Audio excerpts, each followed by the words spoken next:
in a cozy little town, nestled between rolling hills and a winding river, lived two potters, Éric and Marie.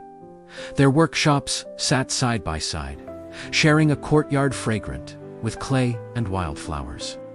Though they were the best of friends, their approaches to life and pottery couldn't have been more different. Éric was a perfectionist. Every morning, he'd arrive at his workshop at the crack of dawn, his tools arranged in perfect order. For Éric, each pot was a masterpiece in the making, a quest for flawless symmetry and an immaculate glaze. He would spend hours, sometimes days, on a single piece, his brow furrowed in concentration. If a vase had the slightest wobble or a glaze dripped a millimeter too far, he would crush it without a second thought and start all over again.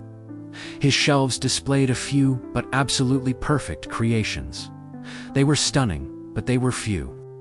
Often, he'd miss deadlines, his frustration mounting with each discarded piece. The pressure he put on himself was immense, a heavy cloak he wore every day. Next door, Marie's workshop was a symphony of creative chaos. Clay was splattered on the walls. Finished and half-finished pots of all shapes and sizes filled every surface, and laughter often spilled out her open door. Marie was an improviser, a believer in happy accidents. She embraced the quirks and imperfections of her work, seeing them as unique signatures of the creative process. If a pot leaned a little to the side, she'd call it whimsical. If a glaze ran unexpectedly, she'd see a beautiful, unintended pattern. Her workshop was a vibrant gallery of joy and spontaneity. Her customers loved the character and warmth of her pieces, and she always had plenty to sell at the weekly market. Yet, sometimes, Marie wished her work had a little more of Éric's refined elegance. She admired his discipline, even if she couldn't imagine working that way herself.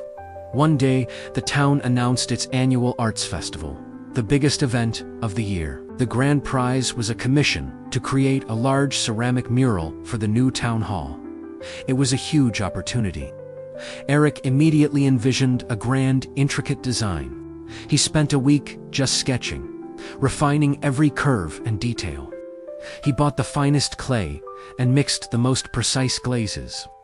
But as the deadline loomed, his workshop was filled with more broken shards than finished tiles. The pressure was paralyzing him. Every tile he made seemed flawed, not quite matching the perfect image in his mind. He grew withdrawn and anxious, the joy of his craft completely lost. Meanwhile, Marie jumped right in. She started making tiles with joyful abandon, experimenting with colors and textures. Her stack of tiles grew quickly, each one unique and full of life. But as she laid them out, she realized her mural lacked the cohesive, breathtaking vision that Éric was so good at creating. It was a collection of beautiful moments, but it didn't tell a single, powerful story.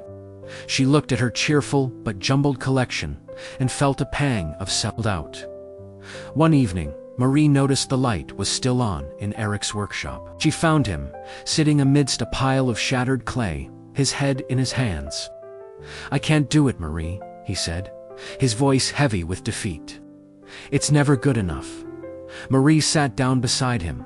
"Éric," she said softly, "your standards are what make your work so breathtaking. But perfection can't be the only goal. Sometimes you have to let the clay have a say, too." She then confessed her own struggle. "And I have plenty of tiles, but they don't fit together. They're just a happy mess. I have the heart, but you have the vision." In that moment of shared vulnerability, an idea sparked. What if they worked together? The next morning, they combined their efforts.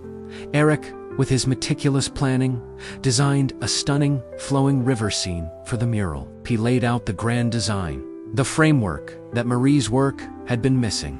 Then Marie, with her spontaneous spirit, began creating the tiles. She encouraged Éric to embrace the small imperfections. When a glaze dripped, she showed him how it looked like sunlight dappling on water. When a tile's shape was slightly irregular, it added to the natural flowing texture of the riverbank. Slowly, Éric began to loosen up. He found a new kind of joy in the process. a freedom he'd never allowed himself. He started to see the beauty in the unexpected, and his own hands felt lighter, more creative. Marie, in turn, learned from Éric's discipline. She saw how a clear vision could elevate her spontaneous creations into something truly magnificent. She learned to refine her techniques without losing her playful spirit. Together, they created a mural that was more beautiful than anything they could have imagined on their own. It had Éric's elegant design and flawless technique, but it was also filled with Marie's warmth, character, and life. It was a perfect blend of precision and passion. They won the grand prize, but more importantly, they found a new way of working and living. Éric learned that perfection wasn't about being flawless, but about finding harmony between control and surrender. Marie learned that freedom and spontaneity shine brightest within a thoughtful structure. Their workshops remained side by side, but now the door between them was always open. Their story became a gentle reminder in the town that true mastery isn't found at the extremes, but in the beautiful, messy, and wonderful balance in between. Thank you for watching. If you enjoyed this story, don't forget to like, subscribe, and share. See you next time.